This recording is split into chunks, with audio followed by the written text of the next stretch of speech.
The world needs transformational change, with countries cutting their greenhouse gas emissions much faster than under the Paris Climate Agreement, with the alternative being, quote, wide-ranging and destructive climate impacts. That message came from the United Nations Environment Programme on Tuesday in its Emissions Gap report.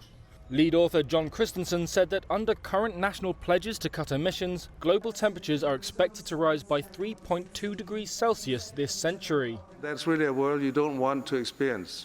And I think being a grandfather also, you don't want to leave that for your grandkids. I mean, you'd be ashamed of yourself if you knew the trouble they'll get into. Christensen said the main concern is that under a 3 degrees increase, agricultural yield will significantly suffer, hitting areas like the African continent the hardest. Under the Paris Accord, governments agreed to limit global temperature rises to 1.5 degrees. Last year, the UN Intergovernmental Panel on Climate Change warned of huge global changes if that target is not met, such as the loss of nearly all coral reefs and most Arctic sea ice. Inga Anderson, Executive Director at the UN's Environment Programme, said time has been wasted. Had we acted in 2010, we would have had to reduce our emissions by 3.2% a year, by 3.3% a year.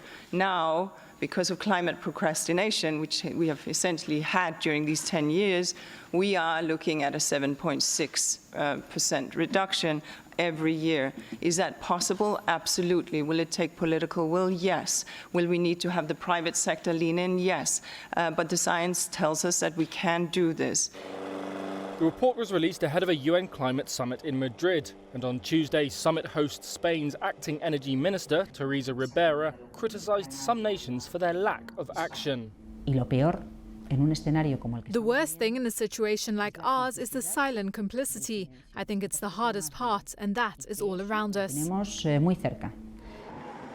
The report named the United States, which has begun the process of withdrawing from the Paris Agreement, as one of the big greenhouse gas emitters, alongside Brazil and Japan.